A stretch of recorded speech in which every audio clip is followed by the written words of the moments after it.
because it's illegal for a lawyer to give a kickback to a non-lawyer on illegal work. That's why. And so we have these dipshits out there that aren't lawyers out there selling or giving away LLCs so they can upsell crap people don't need. And I'm sick and tired of it. Please stop paying for this stuff. Stop supporting it and ask your real estate coaches for real tax and legal. Being smart to me means always getting it in writing. So many people think doing it via email or a handshake is okay, or sending over the money before the agreement's signed. The contracts really matter. The details are important. Mark, in every deal, I look around the table, and if I can't figure out who the dumb money is, it's me. Quit trying to save money and pay someone under the table. They get hurt, they screw it up, they break something, they start a lawsuit. Guess who's liable? The owner said so. Really? Well, your owner's a freaking criminal. Welcome, everyone, to the Main Street Business Podcast with Mark Kohler and Matt Sorensen. We're delighted to be with you today because we have a trilogy series we are about to drop today on asset protection. I even have a client testimonial that I've been carrying around for 10 plus years that I'm going to read. Yeah, now we're talking about asset protection. We're going to do 3 parts on this, okay? This is part 1. We want to get the foundation laid, make sure everybody knows where they need to start. We will come to scams in a moment. That's number 2, because there is so much crap being sold out there on asset protection. And we want to talk about the perspective of how you approach asset protection. But number one, which we kind of fell into last week. We didn't start with this number 1, and then we realized this is really number 1. So tailoring it to your individual needs. Matt, how would you unwrap that? Well, it's like a good suit, You don't just buy it off the rack, all right? You don't buy a bigger one than, you haven't even been to the weight room yet, that you're kind of, I'm going to grow into this, or I'm going to slim down to this. No, okay? Buy it that fits your situation now and have it tailored to your situation. The asset protection planning Mark might do is different than me, okay? Even though we might do very similar things, and you might think that your other friend that's a real estate investor just like you might have a totally different asset protection plan. So everyone's going to be unique. It's a lot of different things at play. We're going to get into some of those things today. So just know this is not like off the shelf. Everyone gets the same setup structure. Which leads into scams here in any moment, because there's so many companies that want to just sell a one-size-fits-all. And the other perspective I would make is on this tailoring it to your individual needs is it doesn't have to be expensive. In fact, some of the best asset protection is free. So number 2. So number 1, everybody, is tailor your asset protection plan to you. Don't think that you have to spend a lot of money. Don't overdo it. Okay. Number 2 is scams. Fire. I am so sick and tired of these companies out there that have to sell you an LLC for everything you need, or give you free LLCs or as many LLCs as you need, thinking that that's all you need. You fall prey to this, and I apologize for some of you that if this has happened to you, and you think, oh, this is great, my asset protection needs are done. And they scam you. They want to upsell you on credit repair, credit lines. They want to sell you other garbage that you even don't need further.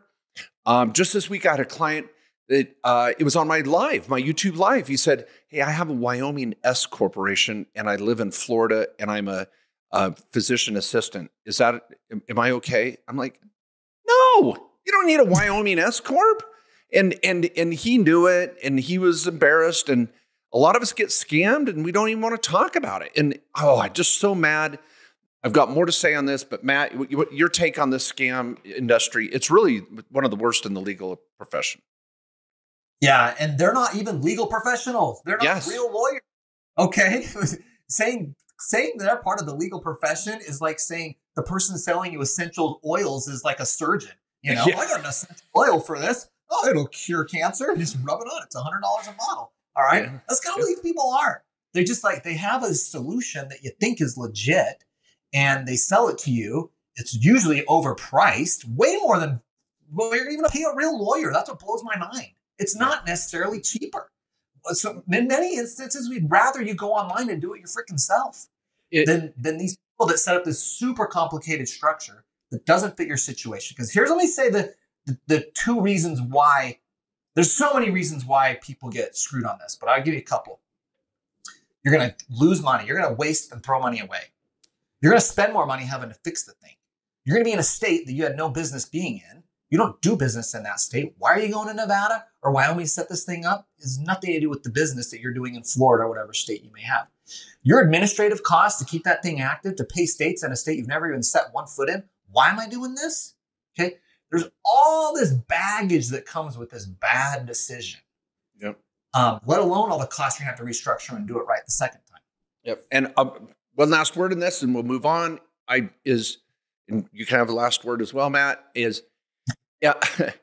Are there times where you need to set up in Nevada? Sure. Times we are going to set up clients in Wyoming? Absolutely.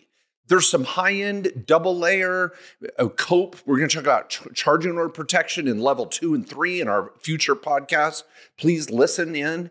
But 90% of the time, you don't need that stuff. And these companies make it sound sexy and sell it. Now, here's the one that just pissed me off the other day, too. This was about a month ago. This client, she knows who she is. She calls me up. She's listening. I know she listens to the podcast and says, hey, I'm setting up a new entity. What should I do? And I'm like, well, what are you doing? Oh, well, I'm coaching a bunch of real estate investors and I'm really doing well. I love it. I'm coaching. My goal is to have 200 or 300 students that are just following me and I'm helping them with their real estate. And I go, oh, well, that's great. They're going to need some tax and legal. How can I be of service? I mean, this is great. Thank you so much. Total pause. Well, the groups that I speak on stage with, we have a relationship with this company that they do their LLCs for free. And I go, really? Wow, that's great. Why?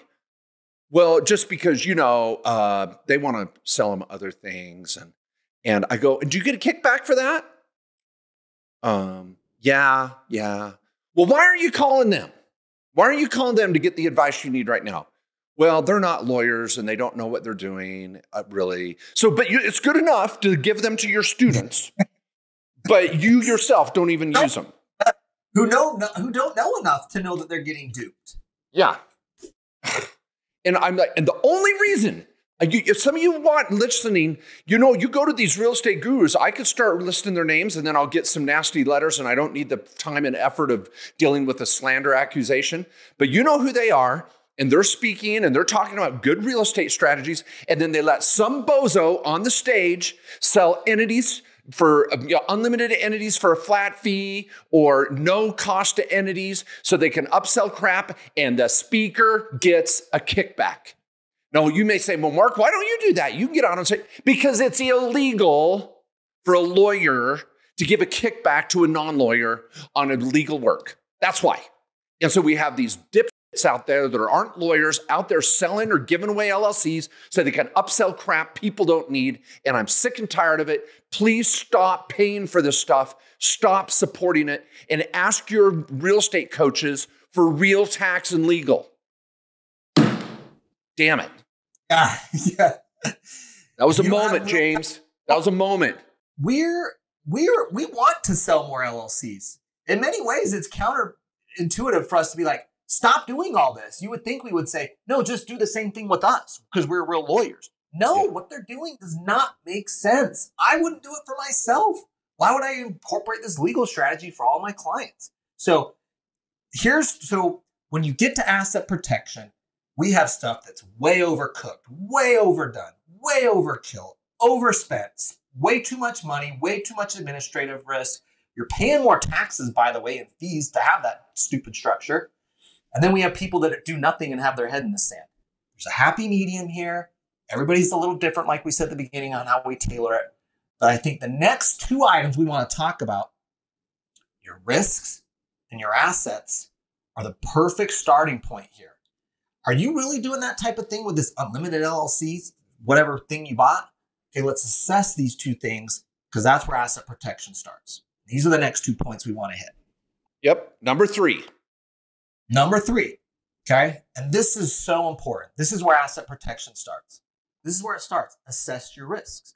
You might be in a type of business or investments that are risky. You might be flipping properties where you've got subcontractors, people at a property, a new buyer that buys it, or a tenant that goes into it after the whole thing's been rehabbed. Maybe you're a doctor or a medical professional that just gets sued all the time. We know it. There's malpractice lawyers advertising on TV all day to sue you. You know, I don't care what profession you're in, but some of us just have a little bit more high risk business or operation that's going to ratchet up our asset protection planning. And as a lawyer, we want to assess that and kind of ratchet it up a little bit to know, all right, you've got more risks in your world. We want to do some additional planning to protect you and your assets from those risks. And not everyone has risks. Yep. I love it. And example. Like, let me say, okay, go ahead. I think some examples are good. You might be selling used jeans on eBay. Not a lot of risk there. You know, someone might get a paper cut opening your package, right? Okay. Yeah. You might be traveling this summer to county fairs doing bungee jumping off a crane. Okay. Could be a little risky. A little risky. Okay. All right. You might be providing consulting on social media. Not a lot of risk. You might be a surgeon or a doctor delivering babies. Lots of risk. So people, look at your lifestyle. If you live a pretty low risk lifestyle, we can adjust your asset protection plan accordingly. Sometimes we got to lock things down. I mean, you are a target for a lawsuit, but other people, they're not. So, and you know what? Some of you, and I had a conversation with a client about this years ago, and I can't remember. I think he was actually a dentist. And I was like, okay, you might have, I'm like, are you doing like surgery? Like, you pulling wisdom teeth? And like, what are you doing? Like, are you just filling cavities and stuff? And he had a pretty modest practice. But I remember he says, but my wife is a terrible driver. And he's like, honestly, I fear for her safety. And I've told her not to drive and I wish she wouldn't, but she does. And she's like, and he was just terrified of a lawsuit just because of a weird little personal situation like that. I mean, their business might be pretty not as risky, but their personal life, a lot of liability options there. All right. Now, number 4, as you assess your risk, you're going to assess your assets. And this always blows my mind. And I'm not trying to beat up the newbie that's getting started building their wealth. But I have folks that call me up and they're like, oh my gosh, I need asset protection. I was at this workshop and I got to get asset protection. And luckily they called rather than buying the prepackaged crap. And they go, I need asset protection. I know I want to do it right. I'm like, oh my gosh, let's dive into it. Tell me about your assets. Well, I'm driving a Gremlin, like the one Winona Ryder drives in Stranger Things. That's a collectible. That's a collector's item. Those Gremlins are collectibles. I go with that. Yeah. No rentals, doesn't own their own home yet. And I'm just like, we can tone down the asset protection and ratchet it up as you start to build some equity, Yeah. And no sense on building a fence and a wall around nothing inside, or building this huge vault or safe and not having anything in it. What's it protecting? Look at the assets you're trying to protect. The more assets you have, the more asset protection planning you have. The more risks you have, the more asset protection planning you have. Now, I do want to make one caveat, though, on the asset thing, because we do still have clients that have no assets, but we want to still do some asset protection planning for a couple reasons. Well, really for one key reason. They have income. They've got a good job. They've got a profitable small business. They don't want a lawsuit against them that could attach and have a wage garnishment or take out money in their bank account or whatever. So they might have a lot of assets in terms of real estate or a stock portfolio or retirement accounts or cash or those types of assets, crypto, whatever it may be. But they've got a good income and they just blow it all. But they don't want that income to be jeopardized by a lawsuit either. So a large profitable business that has income, even though you blow it all, that's still an asset we want to protect. We don't want judgments against that. I like it. Now, I want to call an Omaha 32, Omaha. That's It's football season. Yeah. Football season is almost upon us. That's a Peyton Manning. Okay. Rather than go talk about insurance right now, which was typically our number 5, and then umbrella insurance, which we've got to talk about, people. That's 5 and 6. Regular insurance and umbrella insurance, 5 and 6. I kind of want to get into just being smart.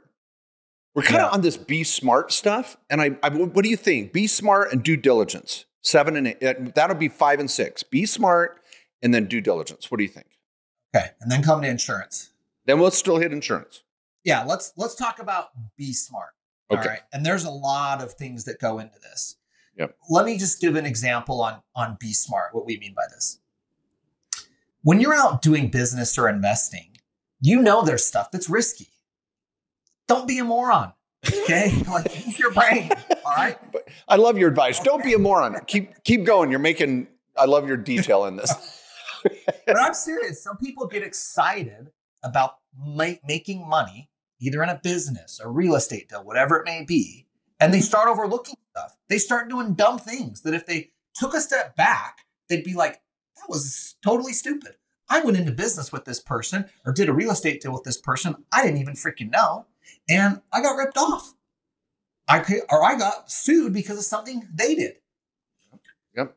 When you're out doing business with deals, who you're doing business with is a huge risk.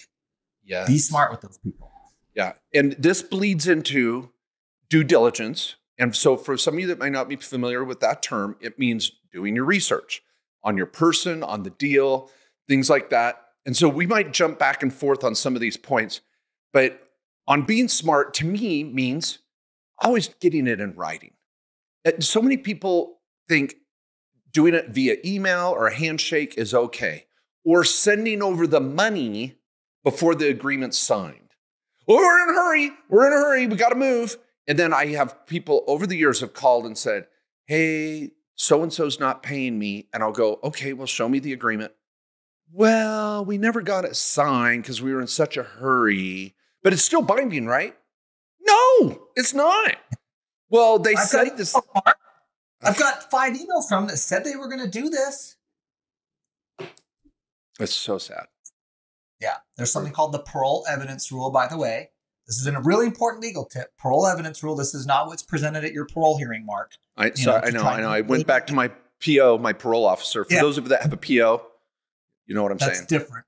Yeah. Okay. Parole evidence is basically stuff outside of a contract. If you have a contract about something, real estate, business, operating for an LLC, but then you have all this other outside stuff like emails and stuff that's like, well, we're going to do this, we're going to do that. And that stuff didn't make it into the contract. It's not enforceable.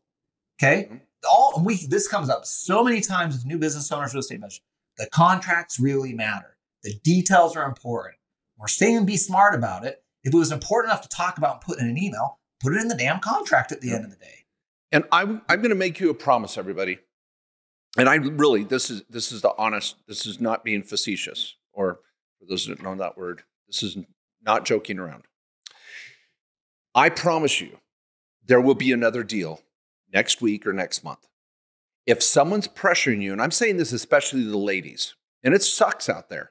There's a lot of jerks out there that are going to pressure you and go on emotion or whatever it takes to pressure you to do a deal and say, you don't have time to talk to your lawyer, or, oh, I already have a lawyer on the deal. I know you got to comment on that, Matt. But if people say, we got to move quick, and you said, well, Mark, I had to move quick. That's when you use me as an excuse, or Matt. You say, I'm sorry, but I promised Mark or I promised Matt that I would have them or one of their attorneys look at the agreement. Well, you don't need to. Yes, I did. I promised it to them.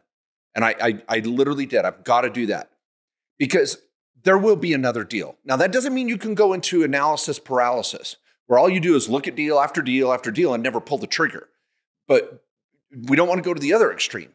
But at the same token, you can feel good in your heart and feel good in your mind. And you say, when those two things align and I'm not being pressured, okay, I might take the leap. Yeah, there's going to be a risk. It's okay. Buckle up. But don't do it under pressure. And I promise you there'll be another deal. But Matt, there was a lawyer there, right? Yeah. So when someone says, oh, my lawyer's already reviewed these documents. They're good. Don't worry about it. In fact, you don't even need to read them. Just go ahead and sign. Okay. All right. That's like when you get arrested and you're at the, this is law and order, and you're in the police station and they're like, oh, we got a lawyer here, and it's the prosecutor. Oh, okay. So I should just tell you everything, okay. That's not your lawyer. All right. They're not looking out for you. They're looking to throw you in the can. All right.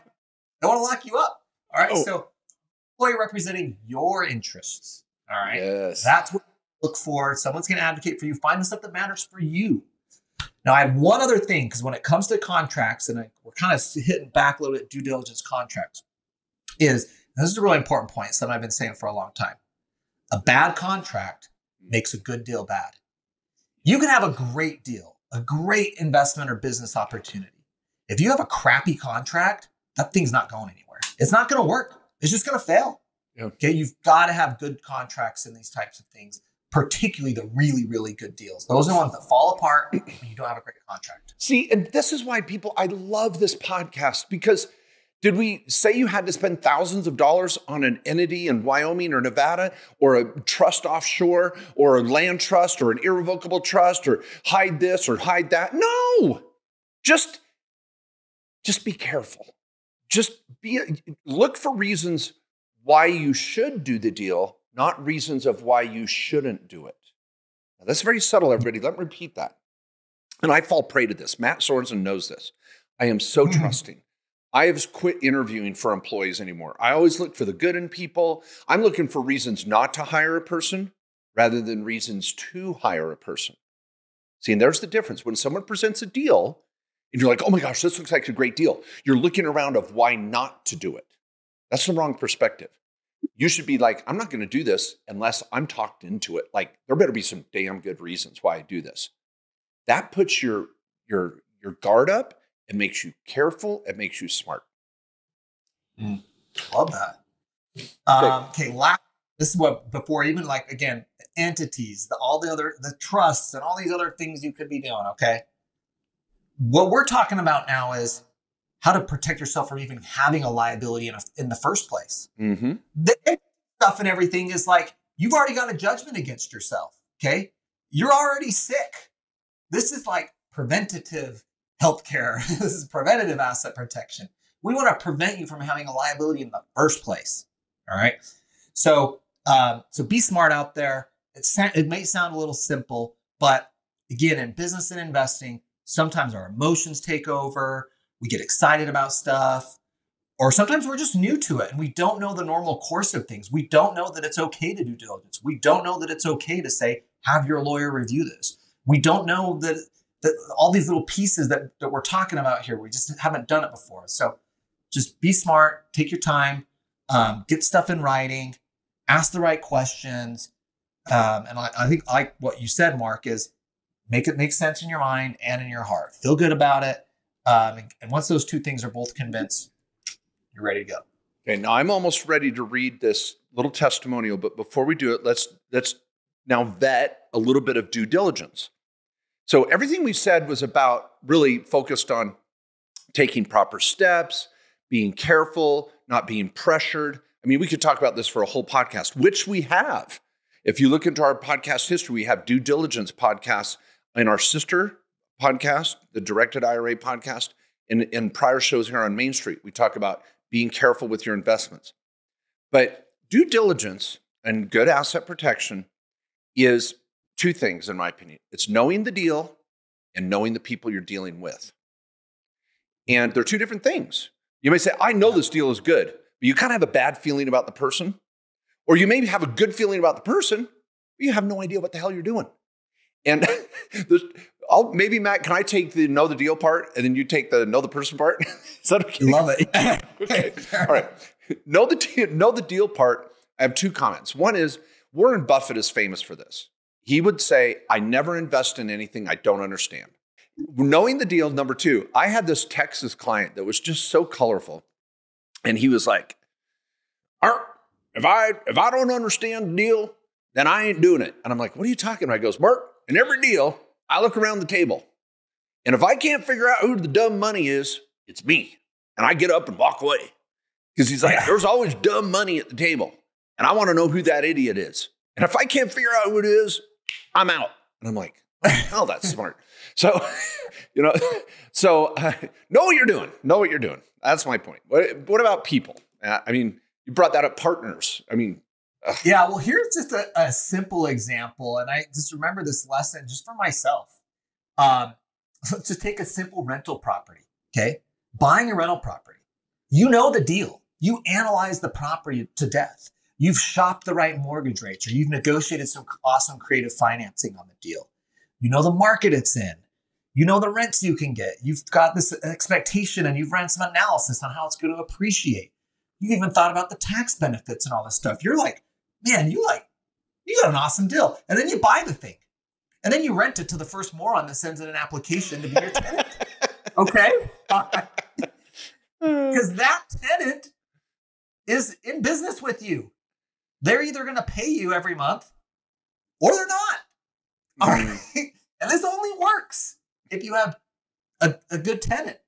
And so it may seem simple, but you need to be choosy about the people you're doing business with that are going to pay you in a deal, like a tenant. Maybe you're hard money lending and it's borrowers.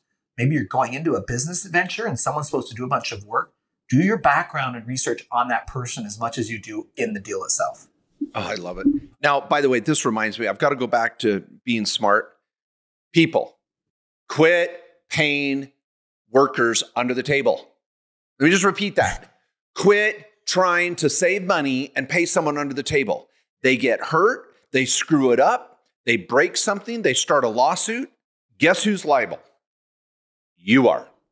So for crying out loud, hire reputable people or don't do it at all or do it yourself. But quit paying people. Well, they only do it if I pay them under the table. Then tell them to take a hike and go live in a different country. Because you know why they want to get paid under the table? Because they don't want to pay taxes like you and me. Now, there's tax strategies out there to pay the least amount, but to have someone say, well, I just get paid under the table. But I was at a farmer's market about a month ago, and about half the farmer's market would take cash only. And the other half was like, I'll swipe my card, whatever. And people, I'd go up to them. I started getting pissed. So I'd walk in, not me. I know many of you can't imagine that. But I started going up to people and like, how much for your, steaks or your whatever, the blueberry jam or vegetables or whatever. And they'd tell me and I'd be like, okay, here's my card. Or do you do Apple Pay? No, I only take cash. Really? You only take cash? Why is that? Why is that? You can't take, you don't know how this works? Let me show you how this works. And I just start demeaning them. Well, I know how it works. Well, then why aren't you doing it? Well, the owner said so. Really? Well, your owner's a freaking criminal, And I freaking just unload and walk away. I'm going to go buy it somewhere else because I'm going to buy it from an American citizen that's willing to pay some taxes. Yeah. And let me say to you business owners, this includes real estate investors, is if you're paying people under the table, guess what that means you're not doing? You're not expending it. Yeah. Okay? You're not getting a write-off. All right. Okay. You just lost. I mean, that money is totally not expense. So a lot of reasons, tax included, of why you shouldn't be paying people under the table. Okay. Here's my paper. All right. Now this is, for those that are able to watch on YouTube, you can see this tattered piece of paper here. I want to point that out. No. Okay. No, this is seriously, a woman walked up to me at the end of a workshop. I think it was in Phoenix, Matt, at least 10 plus years ago. And she had tears in her eyes and just handed me this note. And I was like, oh no, did I offend her? I mean, my jokes are so clean and never racy or edgy. So I thought I couldn't have offended her. But no, she handed this to me and there were people around, I'm signing a book or whatever. And then I read this later back in the room. Another sad story, ? One main reason I was drawn into real estate investing is, I'm going to read it word for word. Sometimes there's a little grammar issue here, but we're going to do it. One main reason I was drawn into real estate investing is because the first time I heard the term, quote, real estate investor, was when my husband announced that he was investing the full amount of his retirement to a longtime acquaintance who was an, quote, obviously, quote, successful, quote, real estate investor, end quote. My husband asked few questions as to where the money would be invested, nor did he require liability beyond a 2-page contract. Neither did he consult with an attorney or CPA because it was, quote, too expensive, quote. I, on the other hand, at the time, knew nothing of real estate investing, but asked one question of this acquaintance, Mr. Tim, and I won't say his name, quote, shouldn't we have a pile of paperwork to sign? Question mark, quote. Like I remember when we got a mortgage, Mr. P retorted, quote, what is the matter? Don't you trust me? End quote. Then he looked at my husband and said, quote, G, the husband's name, this is so unusual to have the wife involved in these investment deals. Quote, after 18 months, I became aware that we were receiving no income from Mr. P. I insisted on getting an attorney who is trying to investigate this for us. Also, the SEC is investigating him. Mr. P obviously knew much about all this asset protection stuff. Final paragraph. This information is bittersweet for me. It is good to know for the future as I prepare to start my life over. But upsetting to think that Mr. P has maybe and probably successfully secured our $2 million retirement fund for himself.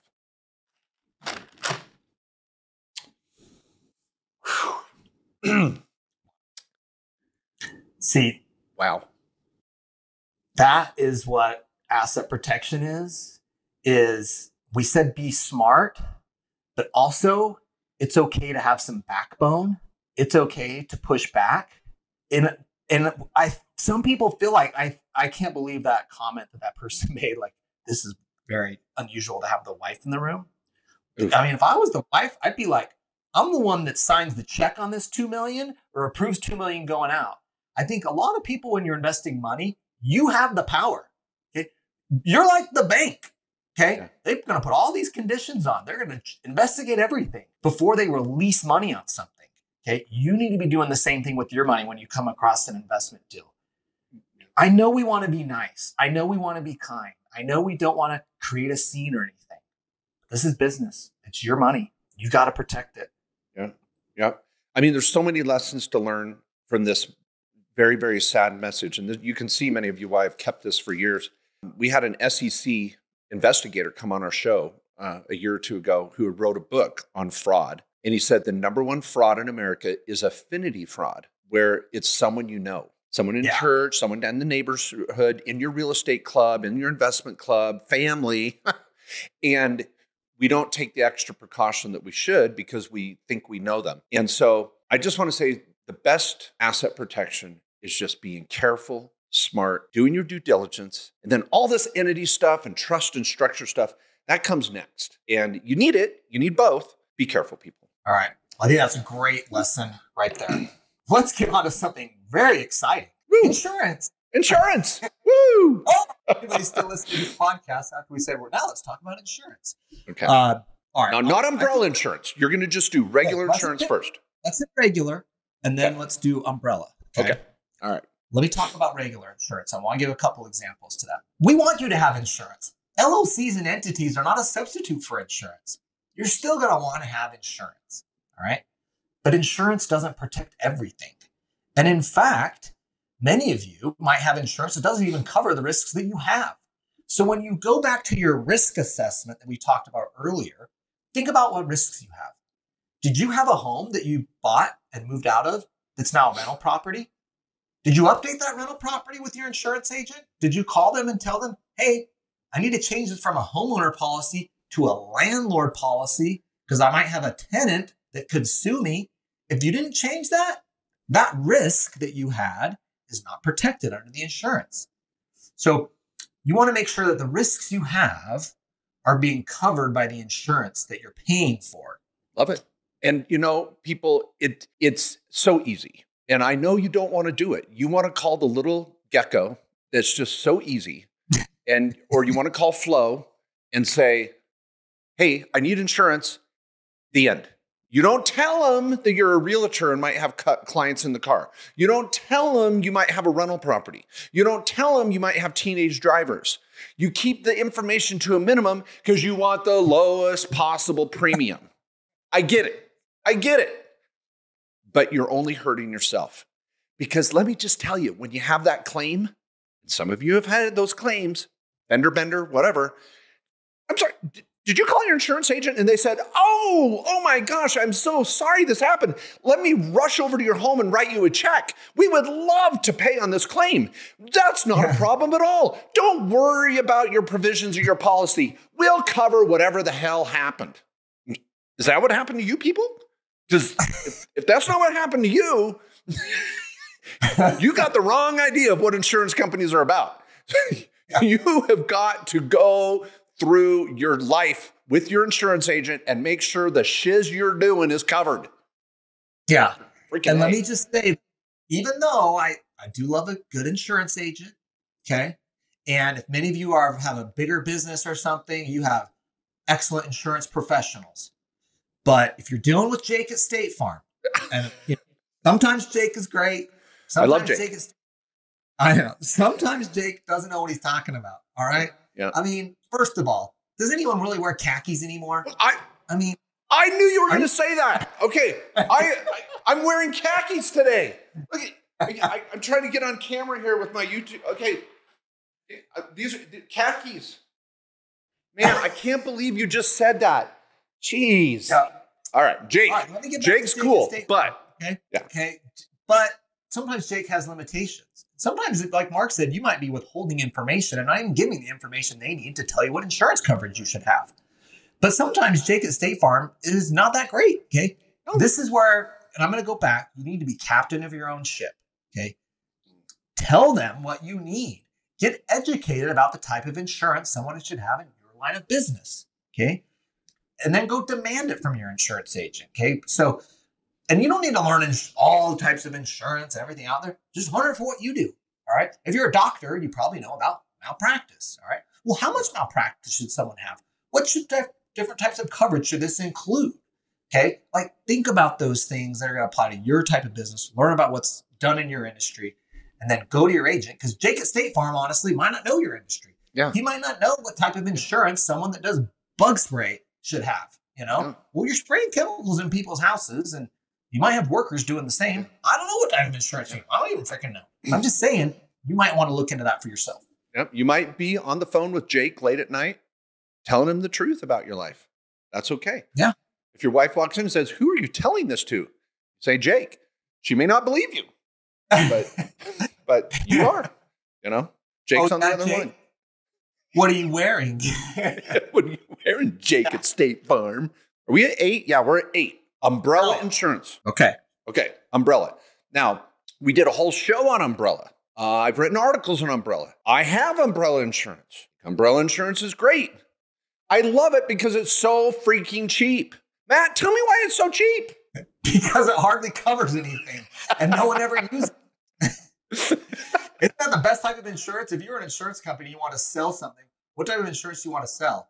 The stuff that no one ever makes a claim on, that only is used once all other insurance has been exceeded. And by the way, that's only insurance that covered your loss. Yeah. So let's break down what insurance is. This is the big misconception about umbrella. Okay. People think of the word umbrella and they think, oh, you mean like the umbrella that I put over the top of my head and when it rains and I don't get wet? You know? And it covers everything? No, it's not that type of insurance. A better word for umbrella insurance would be excess insurance.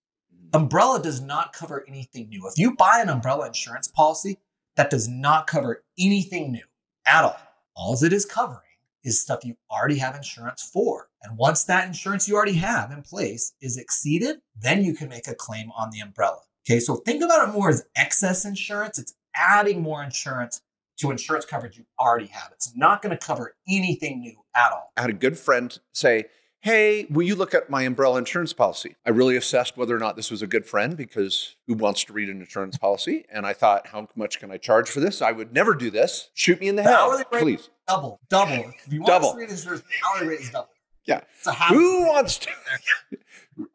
You don't want to read an insurance policy, let alone an umbrella insurance policy. But I was talked into it and I fell for it and I was in. But I kind of got excited because I'm like, to be honest with a lot of, I'm going to be honest here on the show. I hadn't read an umbrella insurance policy start to finish, I don't think ever. And I mean, I'd read provisions and this and that. But I thought, you know what, I'm going to do this. And I pulled out a yellow highlighter and a red pen. I said, I'm going to read this thing. Now, it was actually only about 6 pages, double-sided, size 10 font, but double column.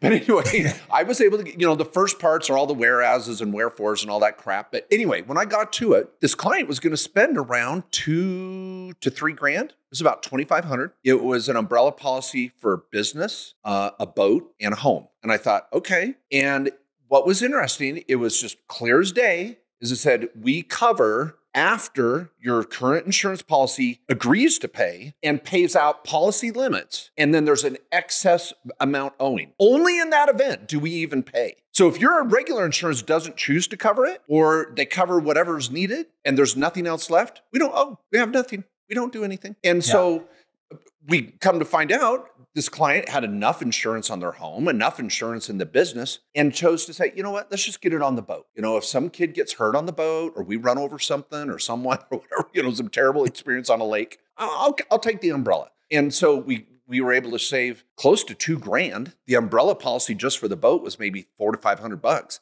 Matt, you even said this the other day. You said to someone, just to increase your policy limits on your regular insurance does the same thing. Yeah, I had a client shopping and was going to get an umbrella, explained to him what an umbrella was, and he was like totally floored. First of all, he's like, that is not how the insurance agent explained it to me. That's not going to bode well for their commissions. But what he did want more insurance coverage. So what he did was he just went back to his agent and he upped the coverage in the areas where he had concerns or he felt like his coverage wasn't high enough. And it was way cheaper than the umbrella. So when you're considering an umbrella, consider like Mark, well, where's that extra risk? Maybe it's just an additional policy that's actually going to cover something like the boat at the lake that you didn't really have enough coverage for in the first place or any coverage at all. Or look at the policy you have. And the client I had had multiple rental properties. You just wanted to throw an umbrella on top of it and figure that would be the easier way. No, it was actually cheaper to just raise the limits on those properties than to buy the umbrella. So consider those alternatives. Know what you're getting and actually buying when you have umbrella. I love it. Well, here's my Omaha 24, Omaha 32, 68, Omaha. Okay, that was my audible. Did you get that? Yeah. Okay, here's what I say. We call this show 8 to be great. We've got our level 1 asset protection. We did 8 to be great. And in our next episode, we'll hit things like, when do you set up an entity? Now we need to protect you from your business operations, your rentals. Do you use a domestic asset protection trust or a foreign entity or privacy? That may be level 3. But I think in level 2, we can certainly get into the entities, maybe series LLCs, these COPE entities. What do you think, Matt? Yeah. What state do you set up the entity in? When do you use corporations versus LLCs? Okay. We'll talk about, what about trusts? I heard I should use a land trust and all these types of things. We'll hit those questions. These are the structures that people are using, and we'll tell you what we recommend and what things legit and what's total BS. So we'll break that down. That's really level 2. And it's about, like Mark said, it's protecting you from your business or risks of your assets. All right. We want to protect you and all your assets from the risks that you have from operations that you may have in your businesses or in your rental properties, other assets you might have. Well, Mr. Sorensen, I think we can call it a wrap. So people, thank you for being here. Thank you for participating in the Main Street Business Podcast. Hopefully you can see our hearts and our minds, our effort. We are all in. We love doing this show. We love being here with you. We're going to do level 2, level 3, probably throw in an open forum show somewhere in the mix. Please like the show, share it, love it, heart it, thumb it up. And if you have negative feedback, you can send that to mark@markjkohler.com, of course. Loves to get those types of emails also. Yep. Oh, and for our open forum show, we've got a new plugin on our the website, Main Street Business Podcast, or mainstreetbusiness.com. It'll take you to the same spot. Submit a question, click on that. You'll see other questions that have been submitted. You can submit your own, heart maybe some of the other prior messages or questions so we know which ones are important. And we'll see you next week, everybody. Thanks so much for listening.